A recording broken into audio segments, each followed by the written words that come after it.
lembro de uma frase do Vampeta que ficou, que se transformou numa frase icônica, né? Eles fingem que pagam e eu finjo que jogo. Aquilo ali, por mais cru que seja, aquilo denota que você está num processo de esgarçamento de princípios, de valores, de tudo que... Como é que o torcedor vai para o estádio com um barulho desse? Né? Eu vou fingir que eu vou torcer? Eu vou fingir que a gente tem chance de ganhar hoje? Então, isso era uma coisa muito séria. Naquela época você estava na arquibancada. Naquela época eu estava na arquibancada. E aí, o que você achou?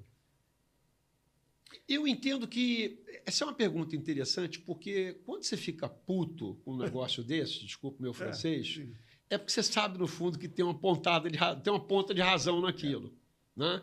Então, tem uma parte que é de revolta do cara que não vai jogar o que devia e que vai colocar em risco o seu sonho, né? De que domingo eu vou ao Maracanã, vou torcer para o time que sou fã. Não é isso? E você está indo lá para um teatro que você sabe que não vai ter um final feliz. Então, tem esse lado da frustração do torcedor, do ser humano, tal, que sofre. E, por outro, tem o daquele torcedor que pensa, pô, meu time é um time safado, pô. Meu time não tem palavra, meu time não tem credibilidade, pô. Então, essa era uma época que os jogadores não queriam jogar no Flamengo. O cara dizia, eu jogaria por 200 no time A, mas no Flamengo eu jogo por 400. Por quê? Porque a cada 2 meses eu só vou receber um. Então, a gente ouvia falar isso, né? Então, era complexo. Mas, quando a gente começa a cumprir com o que a gente tinha de palavra, isso é uma coisa interessante, que quando a gente ganha a eleição no Flamengo, na semana seguinte, apareceu o Sérgio lá dizendo, olha, eu prestei um trabalho aqui para vocês, vocês me devem 10 mil. Aí o Collor aparece na semana seguinte e fala, olha, eu também prestei um serviço para o Flamengo me deve 15 mil.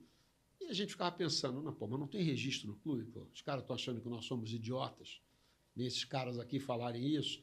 Depois do 40º cara que apareceu, a gente começou a achar que, olha, talvez os caras tenham uma certa razão, sim, porque isso começa a ter uma coerência, entendeu? Em várias áreas do clube diferente.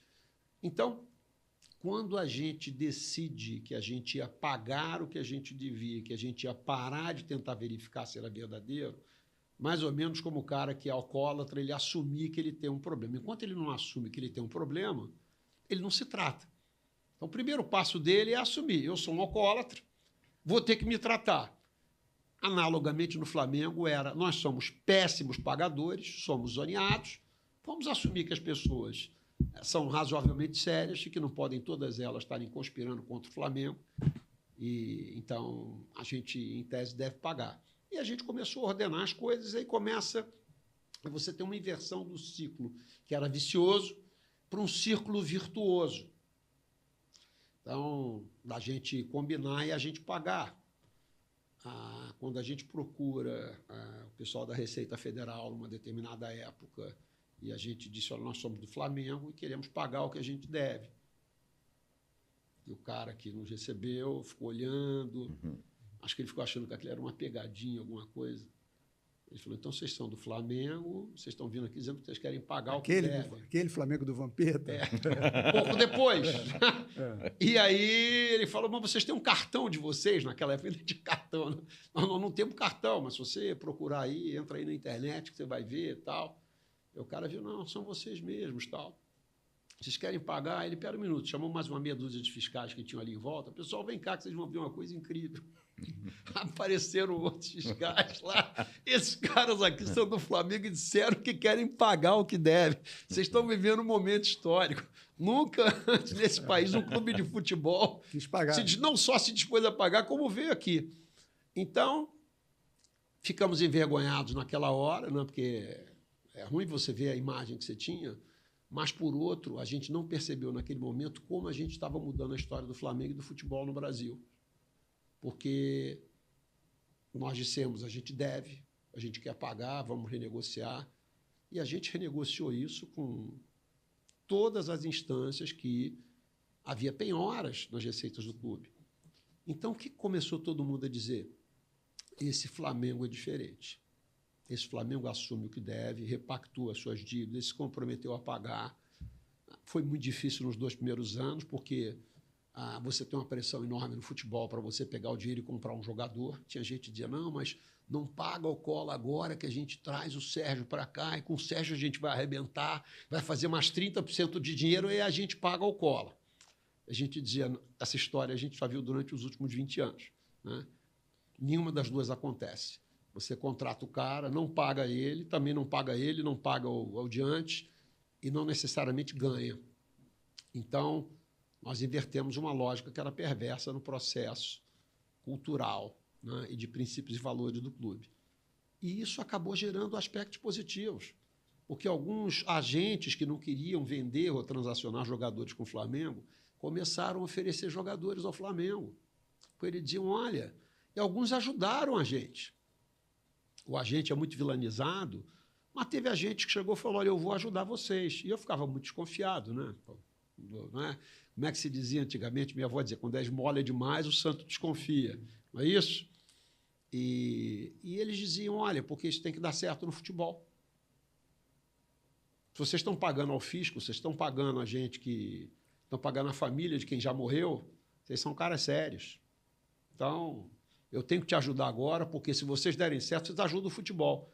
Então, alguns agentes colocaram jogadores no Flamengo que a gente não tinha condição de contratar. Então, foi um movimento que ele acabou gerando frutos positivos ao longo do tempo. E a gente foi tirando o pé da lama, tirando o pé da lama, tirando o pé da lama. E você vê, 12 anos depois, que até do ponto de vista histórico não é nem tanto tempo, né? Mas foi uma mudança absolutamente sensacional, da qual eu me orgulho como dirigente, né? E me sinto muito feliz como torcedor. E teve um campeonato nesse meio de campo que foi muito importante, né? Que foi lá no começo, que foi a Copa do Brasil, né? A Copa do Brasil ela veio cedo demais para a gente. Nós não esperávamos ter aquela conquista no primeiro ano, mas foi uma conquista maravilhosa, né? Você ser campeão. E o Flamengo, se não me engano, eu entendo que tinha 7 anos, naquele momento que o Flamengo não ganhava nenhum título de expressão nacional. Tinha sido a Copa do Brasil tinha 2006. Copa do 2006, né? Eu acho que contra Teve o o Brasileirão Vasco. 2009. Teve o Brasileirão 2009, é verdade. Mas a gente não disputava, né? É verdade, teve o Brasileirão 2009. Copa do Brasil foi 2006, é isso mesmo. Então, mas nós não esperávamos. Nós não tínhamos nenhuma pretensão de, no primeiro mandato, ganhar alguma coisa relevante. E vocês diziam isso. E a gente dizia até para baixar a expectativa dos torcedores, né? A decisão de mandar o Wagner Love embora, porque a gente não tinha dinheiro para pagar, e não tinha outro jogador para botar no lugar. Então, são decisões muito duras. Você, como torcedor, teu coração diz não, né? E como dirigente, a tua cabeça diz sim. Por quê? Porque se você fica com ele, você não paga o resto do elenco. Como é que faz? Nossa, né, como aquele filme, Escolhas de Sofia, né? Foram momentos difíceis. Mas, felizmente, acabou que, como todo grande filme hollywoodiano, acabou dando certo. Para desespero dos detratores, né? Para desespero dos detratores, dos cretinos hipócritas que nada sabem. Mengão, campeão da porra toda.